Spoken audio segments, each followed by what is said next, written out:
Hello everyone. बच्चे, day 6 में हम लोग क्लास 12th का चैप्टर 2 रिवाइज कर रहे हैं, ठीक है, जिसमें ह्यूमन रिप्रोडक्शंस के हमने number of 15 question already discuss कर लिए थे। आज हम लोग देखेंगे question number 16। Identify the true false statement, correct each false statement to make it true. Right, इसमें क्या रहेगा देखो, जैसे हम लोग देखेंगे एक एक इसका स्टेटमेंट रीड करेंगे। जैसे हमारे पास ट्रू फॉल्स है, देखना पहला वाला क्या है, androgens are produced by Sertoli sales.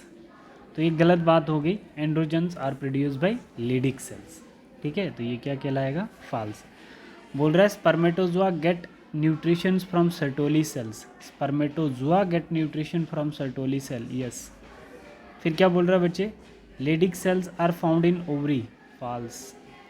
Leydig cell synthesize androgens, true. oogenesis take place in corpus luteum. देखो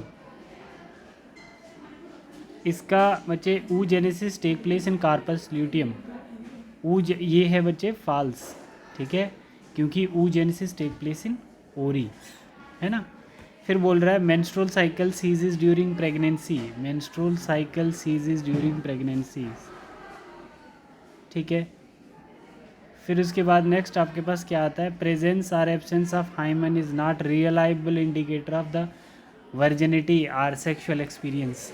आप हाइमन लेयर्स को नहीं बोल सकते हो, ये सी इसके बेस पे आप डिटेक्ट नहीं कर सकते वर्जिनिटी को, क्योंकि ये राइडिंग से, साइकिलिंग से, स्पोर्ट्समैन में चले जाओ, अगर स्पोर्ट्समैनशिप में जाते हो तो उसमें आपका जो हाइमन लेयर्स होता है ये ब्रेक हो सकता है। तो ये कोई प्रॉपर, ये मिथ है बट साइंटिफिकली प्रूव्ड नहीं है। तो ये भी क्या हो जाएगा बच्चे, इसका ट्रू हो जाएगा, ठीक है। फिर हम लोग इसमें देखते हैं, जैसे क्वेश्चन है हमारे पास 16, androgens are produced by Sertoli cell. Androgens are produced by Sertoli cell, false सही है। Spermatogenesis, spermatozoa get nutrition from Sertoli cells, true. हाँ, ये तो अभी किए ना हमने, ये आगे इसके सोल्यूशन पहले वाले क्वेश्चन के, ठीक है। क्वेश्चन नंबर 17 देखते हैं, what is menstrual cycle, which hormone regulate menstrual cycle. तो सबसे इम्पॉर्टेंट है बच्चे, जैसे इसमें क्या रहता है, menstrual cycle series of psychologic changes, ठीक है, psychologic changes that take place inside the female reproductive tract in primates. The whole cycle take around 28 days to complete the end of the cycle accompanied by the breakdown of uterine endometrium lining. देखो जो uterus होती है उसकी 3 layers होती हैं, ठीक है, और जो साइक्लिक चेंजेस होती हैं 28 days में फीमेल्स के अंदर, है ना, तो वो एंडोमेट्रियम लाइनिंग ही शो करती है, वो सबसे स्मूथ मसल कहलाता है, which get release in the form of blood and mucus through the vagina, ठीक है। This is known as menses, उसको हम लोग क्या बोलेंगे, मेंसिस बोलेंगे। The follicle stimulating hormone FSH, luteinising hormone, oestrogen and progesterone are the various hormone that regulate the menstrual cycle.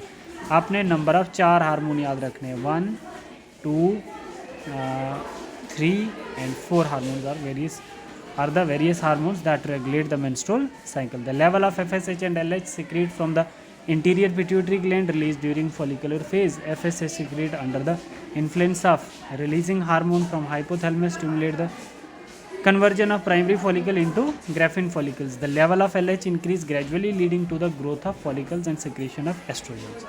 ठीक है बच्चे, तो इसको और आप डिटेल में थोड़ा सा देखो, बट और भी बहुत सारे हार्मोन्स होते हैं, ठीक है, बट ये इंपॉर्टेंट आपके NCERT के जो हैं वो 4 हार्मोन्स हैं, ठीक है, जो मेंस्ट्रुअल साइकिल्स में इन्वॉल्व होते हैं।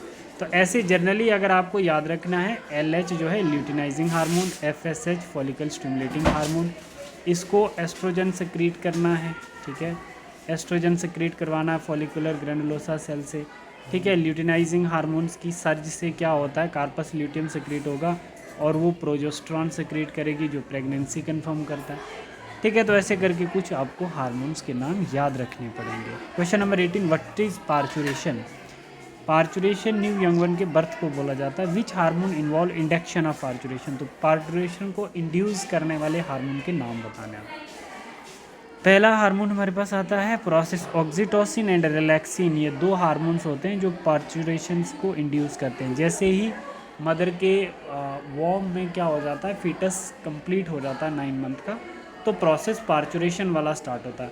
ऑक्सीटोसिन को हम प्रेगनेंसी हार्मोन कहते हैं और रिलैक्सिन हार्मोन जो होता है वो क्या करता है, आपके पेल्विक रीजन्स को ब्रॉड करने में और यूट्राइन की कॉन्ट्रैक्शन में हेल्प करता है। Lead to the oxytocin, oxytocin leads to the contraction of smooth muscle that is myometrium of the uterus which direct to the full term foetus toward the birth canal.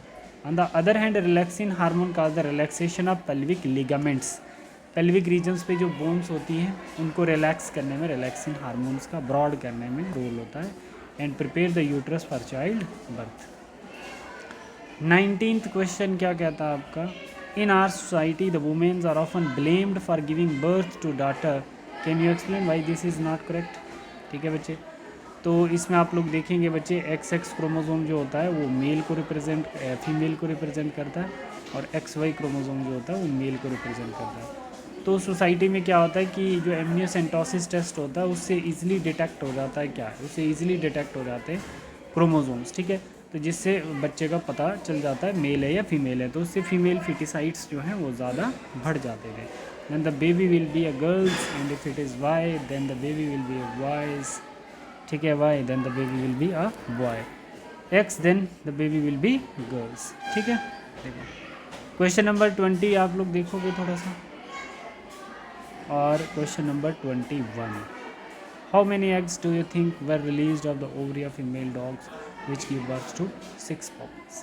तो ये थोड़ा सा आपको question याद रखना है इसमें।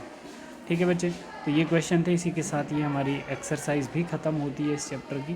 तो आप लोग इसकी ड्राइंग्स प्रैक्टिस करें और लेबल करें कौन सा पार्ट कौन किस ड्राइंग का है, तो इससे आपके क्वेश्चंस भी बन जाएंगे। ठीक है, ज़्यादातर फोकस करना है, जैसे आपका मेल रिप्रोडक्टिव सिस्टम आ गया क्वेश्चन नंबर 2, इसकी लेबलिंग पे ध्यान देना है। बल्बो यूरिथ्रल ग्लैंड्स कहाँ हैं, स्पर्म डक्ट कहाँ पर हैं।